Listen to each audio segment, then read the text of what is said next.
All right, welcome to Talking Ball with Pat Leonard. I am back from my flight from Phoenix, Arizona. Chiefs 38, Eagles 35, Super Bowl 57. Done with Patrick Mahomes, Travis Kelce, and the gang celebrating at their parade in Kansas City. A well-earned championship for a team assembled by Brett Veach and Andy Reid that wasn't supposed to win a championship in this season, this 2022 year. And I know that it's been a little bit nauseating to see the Chiefs and how they've been celebrating and handling their victory. I do want to defend them on this right out of the gate, though, even though I don't like some of what they've said. Nobody thought they were going to win the championship. Now, when Travis Kelce says no one thought we were going to make the playoffs, oh, this was supposed to be a rebuilding year. I heard Brett Veach say that. Stop it. Everybody knew that the Chiefs were going to be a good team. Early on in the offseason, when Russell Wilson went to Denver, when the Raiders got better in free agency, it did look like they had a lot of competition just in their own division to, again, win the AFC East, let alone get to the Super Bowl and win it. Nobody thought that the Chiefs weren't going to get to the playoffs, though. Let's be clear here.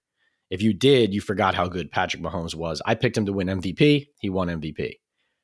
But I will defend everyone picked the Buffalo Bills. I picked the Green Bay Packers against the Oakland Raiders, the Las Vegas Raiders, I should say, still adjusting. I should now, since the Super Bowl is in Vegas on the Strip next year. But I picked those teams to get to the Super Bowl primarily because right off the bat, I looked at the Bills being the chalk favorite and said, this doesn't feel right. The Bills had it in their grasp and let it slip. And I thought that they were going to not even be as good of a team this year as they were previously, which I think proved out. But it is true that the Chiefs were not considered the favorite, even in the AFC, to get to the Super Bowl, let alone win. So I will defend their point there that they did prove people wrong in the sense that no one thought they were going to win a second Super Bowl with Patrick Mahomes in this particular year. And you have to admit it was fair since they traded Tyreek Hill, and he was oftentimes the X factor and the reason that they would win and that they were different from other teams, particularly in their first Super Bowl win against the 49ers. So, fair that people did not expect them to win the AFC, I think, or at least weren't picking them as the chalk favorite, but definitely correct for the Chiefs to at least say, hey, you doubted us to get to this point, and we did.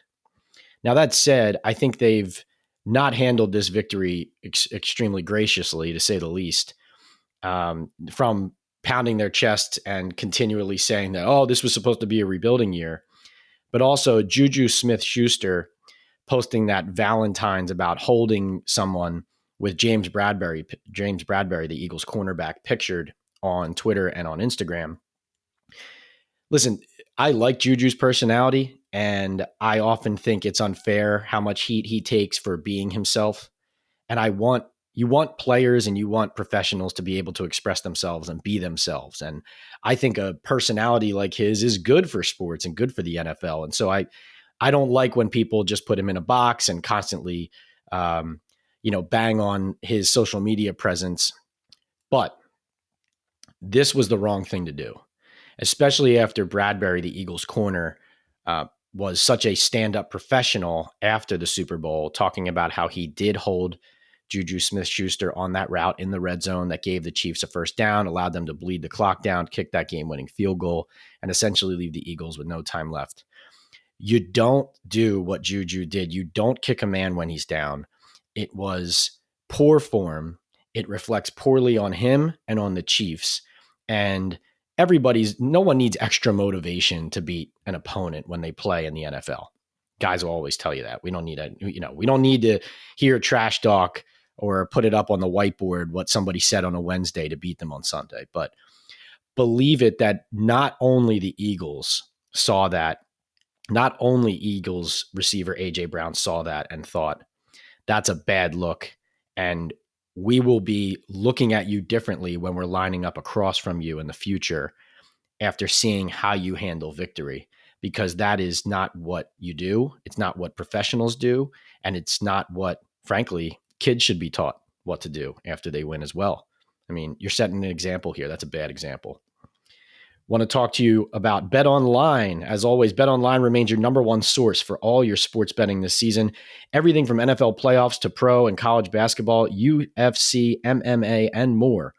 You'll always find the latest odds, team matchup info, player news, and game trends at Bet Online.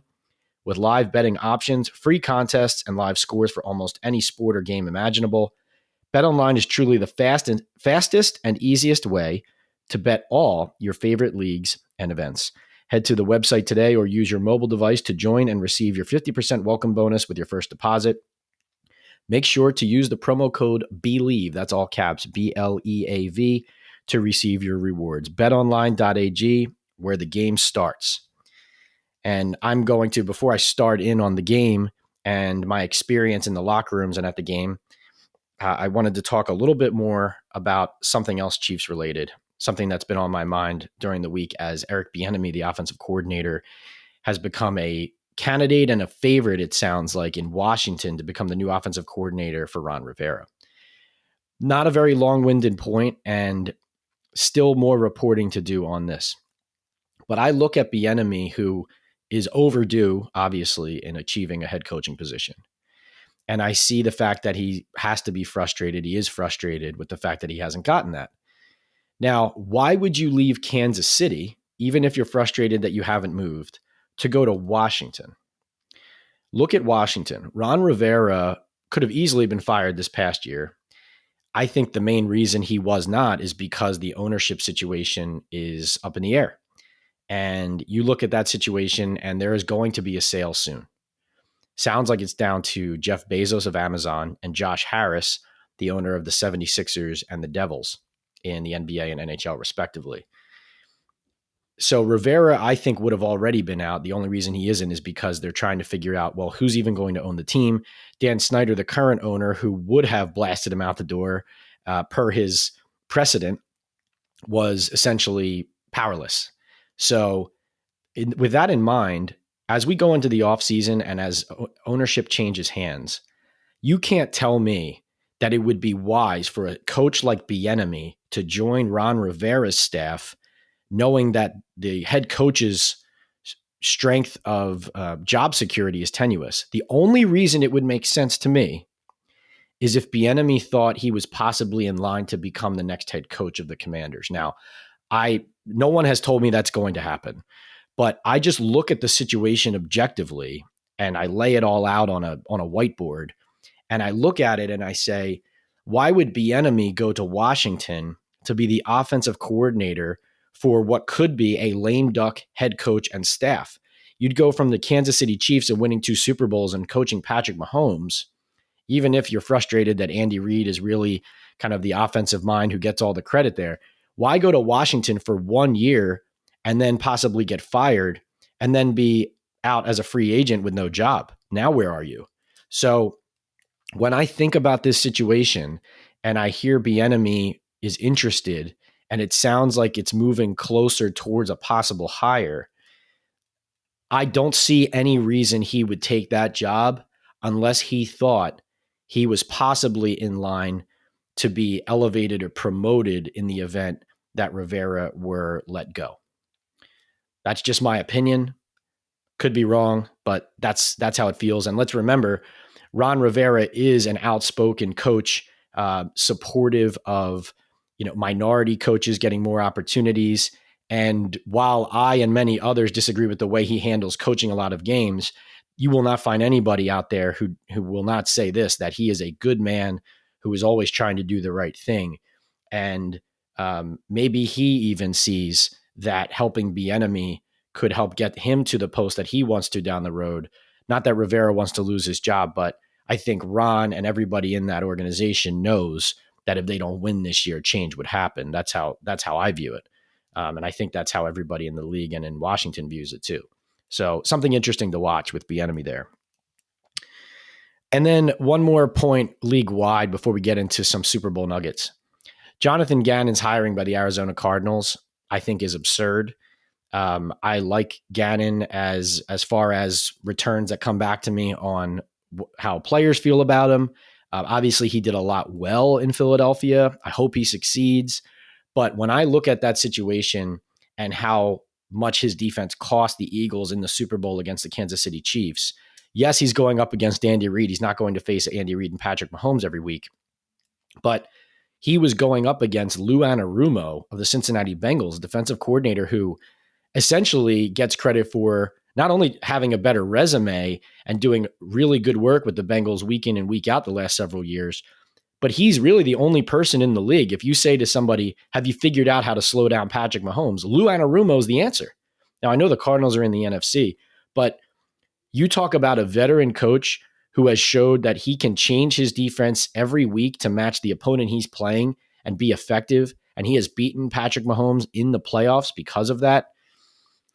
You know, not only is Gannon not up to par with that level of another coach, but I also look at from the big picture, you're not going to make friends in the agent business, in the coaching business, in the NFL, if you handle a search the way that Michael Bidwell just did, which is essentially it gets out that you are down to two finalists, Mike Kafka and Lou Anarumo. And that's understood to be the two finalists. And then as the Super Bowl creeps up, suddenly what happens? Oh, it turns out there's three finalists. Oh, wait, Jonathan Gannon was Monty Ossenfort, the new GM's quiet favorite the whole time. And they love Gannon and they feel that, listen, when you handle situations like that, people notice, and it's not going to strengthen your reputation as somebody who can be believed or trusted if you handle things like that. But let's not forget that the Cardinals organization is the one that gave Kyler Murray over $230 million with initially a homework clause in his contract because he didn't work hard enough, and who also hired the likes of Steve Kyman, enabled him throughout many problems and bad picks, and also who hired Cliff Kingsbury, who was first guest, not second guest as a coach, and who ended up leaving, being the coach that everybody thought he was on the NFL level. So an embarrassment by the Cardinals, frankly. But again, I don't mean this to demean Gannon specifically, because he is, the return from sources around the league on Jonathan Gannon is that he has been one of those fast risers, just like Mike Kafka with the Giants, just like DeMeco Ryans, who just got the job from D coordinator of the Niners over to the Houston Texans. So Gannon has been on this rise, and it did seem clear that he was likely or most likely to get a head coaching job if he had a good year. But Mike Kafka was on that trajectory too, and he didn't get a job after a strong year with an offense that nobody thought would do anything. Good luck to Jonathan Gannon. Hope he succeeds. But I do think the way the Cardinals handled that, and also considering the candidates that he was going up against, and considering how that Super Bowl went, you're bringing him back now to the scene of that crime. And now we find out after the fact that it sounds like one thing that Gannon sold them on was how to rehabilitate Kyler Murray, the quarterback. And of course, now you find that ownership is hamstringing themselves and essentially holding themselves prisoner to a previous poor decision. And that's how bad organizations stay bad, ladies and gentlemen. You make a mistake and then you don't cut your losses. You let that mistake color your next major decision. That's how you stay bad.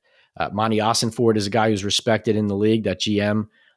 So maybe he and Jonathan Gannon are two guys who will turn it around there. We will see. Bidwell does, as you've seen with Kingsbury and Keim, have a reputation, at least recently, for sticking through some things and giving people a long leash. But he also blew Steve Wilkes out the door after a year, of course, too. So will be interesting to see how it happens in Arizona, but I didn't like how they handled that. Now I'm going to go over to Super Bowl night. Sunday, State Farm Stadium, post-game, Eagles locker room. I walked in there thinking that James Bradberry and the Eagles were going to be frustrated and angry with that holding call at the end. It was the complete opposite. They were taking accountability for letting that game slip away. And everybody knew it was the defense. You could point easily to and fairly to Jalen Hurts' fumble in the first half, return for a touchdown by Nick Bolton of the Chiefs. You can point to that easily as a play that the Eagles might have run away with the game if that didn't happen. But the defense knew and the Eagles knew that they had this game in their hands. And frankly, were the better team in the first half and, seemed like the better team walking off the field, honestly. I mean, it wasn't like anybody was surprised by how strong the Eagles looked from top to bottom as a roster, especially on their offensive line, just commanding things. And then Hurts playing the best he's played, essentially, outside of that fumble, 4 touchdowns, 3 rushing. And that 2-point conversion that he scored to tie the game at the end, 35-35, before the Chiefs' final possession, that was so loud in that stadium. I get chills just thinking about it. These moments, these big games, it's such an honor to be there in the first place. It's a dream come true doing this job and being there. And those moments, but like when he gets hit and it looks like he might get dragged down, but then here you got a guy who squats 600, driving in and doing this second effort conversion. Man, I would say 60% to 65% of that stadium exploded. It was crazy. But that said, I went in there thinking that the holding call against Bradberry was going to be a major part and the main part of my story. And I was quickly shifted. My perspective was quickly shifted by the not only perspective, but also the professionalism of James Bradberry. He took responsibility for holding. And he said that it was a call that even though it hadn't been called throughout the game, he said, I can't be that blatant with it. And, I felt bad for him. And, but I was blown away by how much of a pro JB was. And he was that way in New York too. So I wasn't surprised by how he handled himself, but I think everyone, compared to Juju Smith-Schuster's Twitter persona and mocking Bradberry after the fact, I think everybody should watch how James Bradberry handled himself in that moment. And everyone can really learn something from that. And obviously here I am with a few other reporters asking them the questions, listening and taking video and pictures and tweeting. And there are these aggregators out there, tweeting Bradberry's quote that they saw in some other's tweet and taking credit for it and not giving, that's a whole nother story. This business is such a mess sometimes. And you just kind of have to live with it and roll with it and put your head down. But I think that the overwhelming emotion in the Eagles locker room was sadness. You saw that in Bradberry's face. You saw that from basically everybody that was speaking. And yes, the field was slippery. And yes, I will go to my grave believing that it's a shame that game ended the way it did with that holding call. Even though the Eagles said it was a penalty, even though Bradberry said he held him, and even though I'm not going to bicker with it being called based on the rule, I think it's a shame that a game that was that high scoring, that exciting, where the Eagles offense had played that well, that they didn't get a chance to get the ball back with time on the clock, and that the official decided that in that moment he was going to call it. But, Kadarius Toney on the opposite side in the locker room with the Chiefs, he told me and a few others that the Eagles play a lot of zone throughout the middle of the field, but when they get in the red zone, they play man-to-man. And the Chiefs knew that, and that is why they went to all of those motions and fake motions and jets, because they knew that the Eagles would run with them in man-to-man, and if they threw some misdirection at them, that they would be able to create some space. And Gannon never adjusted as the Eagles defensive coordinator. It drove me crazy. I thought about a game in 2020 when the Tampa Bay Buccaneers and Tom Brady barely beat the Washington Commanders. I think it was the Washington football team at the time on the road at FedEx Field. Taylor Heineke was the quarterback in that game for Washington. And Jack Del Rio, Washington's defensive coordinator, refused to do anything other than just rush for and send his 2 edges, Montez Sweat and Chase Young, essentially deep up the field, trying to bear around the edges towards Brady.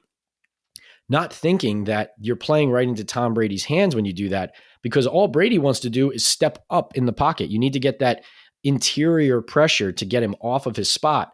And I thought the Eagles and Gannon made the same mistake. Yeah, the field was slippery. Josh Sweat and Hassan Reddick were slipping on the edges, but the Eagles weren't getting enough pressure inside. And Gannon never adjusted, just kept sending his edges up the field. And Mahomes would step up into the pocket and sometimes through and out. He had that big scramble, of course. And it was a great performance by him, especially after twisting his ankle, re-injuring his ankle, that ankle sprain. But the Eagles' pass rush never adjusted, and that scheming from the Chiefs combined with the Eagles' poor decisions from a play calling standpoint on defense really did them in. Kudos, of course, to the Chiefs' offensive line there, though, as well. I think that group had a chip on their shoulder, and they knew that everyone was talking about the 70 sacks for the Eagles and how they were going to batter the Chiefs team, especially with Mahomes on a bad ankle.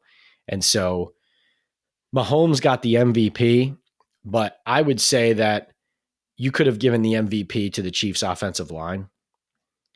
And, I don't know if you can give it to a group of 5 guys, but I would have been completely okay with that. And honestly, I heard somebody say this at the beginning of the week. Jalen Hurts could have gotten MVP as a loser, as a losing player as a player on the losing team, because he is a winner. He lost this game, but he is a winner. And you heard Mahomes say it himself. But, don't get focused so much on the Chiefs and their victory and forget how Hurts played in that game. I heard Travis Kelce say that. Heard Jalen Hurts say that. And that was an MVP performance by the quarterback of the team that just came up short. And really, in my opinion, this is again why that call bothered me so much. I do think that even though the Eagles defense did not stop the Chiefs the whole second half, and even though the Chiefs earned the victory, I thought that game deserved to win or deserved to end in that situation with the Chiefs scoring somehow and the Eagles getting the ball back with a minute and a half left or whatever it was, minute 15. I thought that's how it should have ended, and really would have been an all-time Super Bowl if it had ended like that, no matter how it ended. Hurts's throws to A.J. Brown and Dallas Goedert were awesome. That throw to Goddard, I think his best throw as a pro. A.J. Brown faking out the Chiefs safety on that deep shot and faking in and then dropping back into the corner to catch that.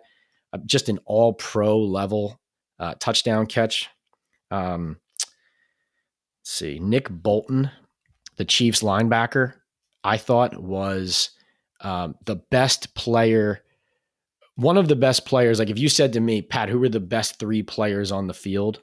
I think Nick Bolton was one of them. The linebacker from Missouri, I believe, playing for Kansas City. You really need to watch the All-22 in the tape. If you're somebody who loves football, go back or even just watch the TV broadcast if you don't have access to the All-22 and try and watch Bolton every play on the Chiefs defense when the Eagles offense is on the field. Not just because he scored that touchdown. He was everywhere, full speed every play, was spying Hurts often, but was never late to anything. And you couldn't give him MVP because the Eagles scored 35 points. So you couldn't give somebody on the Chiefs defense the MVP award with the Eagles scoring like that. But, he easily was one of the best players in that game. And as somebody who covers the Giants daily, I have to think Wink Martindale and the Giants are looking at Nick Bolton saying, how can I get me one of those? That's a position inside linebacker where from a positional value perspective, you don't want to spend too high of a draft pick on it, just like running back. But considering where the Giants are at that position and where they want to get, as Martindale said, if you have a slow middle linebacker, you have a slow defense. I think that's a Parcellsism going back to the former Giants coach. But that's why the Giants defense was slower this year, and they are looking to get faster, and that's a position that they are going to prioritize. I don't mean they're going to spend their first round pick on it, but they're going to prioritize in some way in free agency / the draft. And I would think they would like to go young and build with somebody there. So those are my points from the Super Bowl. I think the only thing I would add is that James Bradberry at the end of his interview, I went up to him, and we know each other from when he was with the Giants. And I said to him, you had a great season. You don't let this get you down. Don't let this make you think anything less of how you've played. And I really appreciate how much time you spent. And he looked at me and he said, hey, man, no problem. That's what I'm supposed to do. And that graciousness, that professionalism, we miss JB here in New York. And I hope that he, bounces back quickly to go on to even bigger and better things after being, I think, second team All-Pro Associated Press. And I guess I'd be remiss if I didn't mention as well that congratulations to Brian Daboll, the Giants head coach, on winning Coach of the Year. And congratulations to him mainly for finding, without my help, I might add, Sal Loretta's in Midland Park. Because if you noticed, Brian Daboll, the man who wears black hoodies all the time, night and day on the sideline for games, suddenly in a dapper tailored suit. And I saw that and I thought, interesting. Where did old Dabes find the time to get fitted for this? Sure enough, my guys at Sal Loretta's fitted Brian Daboll up here in Bergen County, New Jersey, and he looked the part. And so I would encourage you all to check out Sal Loretta's in Midland Park, and just know that Brian Daboll not only earned that award with his work on the field, but looked the part because of a great company and some great guys over there at Sal's. And then finally, I want to wrap up this quick podcast by looking at the Super Bowl futures. And I'm not big on picking this early, and I reserve the right post-draft, post-free agency to revisit this. But for the sake of having some fun right off of Super Bowl 57, 2 points I want to make. Number one, I'm going to take as my way too early Super Bowl pick for Super Bowl 58 in Las Vegas. I'm going to pick Joe Burrow and the Cincinnati Bengals. And of course, this means that, I'm going to doubt the Kansas City Chiefs and no one believes in them, right? No, I think that the Bengals are going to have the biggest chip on their shoulder of one of the best teams in the league. I think the Bills are going to continue to decline. The Chiefs obviously are going to be right there. I do think the Eagles are still going to be right there, even though their team is going to look something different and their coaching staff is going to look something different. I think the San Francisco 49ers are again going to be right there. But I like the Bengals as the most complete team that is going to retain its core with a great quarterback that is again going to put itself in the position of an AFC championship game. And I think that I like them to get it done next year. That's my early, way too early, reserve the right to change it, Super Bowl 58 pick. The second point I wanted to make is, as we head into this free agency draft season, and believe you me, you need to stay right here on Talkin' Ball and with me on the New York Daily News website and on Twitter, Instagram, YouTube, and TikTok for the latest on everything going on around the league and with the Giants. But as we head in, remember this: the Raiders are hosting the Super Bowl. They need a quarterback. Derek Carr has been released. Do not tell me they're not going to go big. Yes, they could draft one. That could happen. If they do draft one, that helps the team building process, quarterback on a rookie contract. But with Aaron Rodgers due to be traded by the Green Bay Packers, I have thought since day one that the Raiders were going to be the favorite. A reunion with Devontae Adams. And with them hosting the Super Bowl, yes, the Jets are in play. Yes, Rodgers could go to a number of different places. But once he comes out of this darkness retreat, I think the silver and black make the most sense for Aaron Rodgers, because the Raiders are going to have to try to go big here. Don't tell me they're not going to be tempted to do that. They're already in that quarterback market. I think I like the Raiders to go big for Aaron Rodgers and try to represent as a home team, similar to how the Rams and the Buccaneers recently did in two of the last three Super Bowls. So I'm going to leave you with that.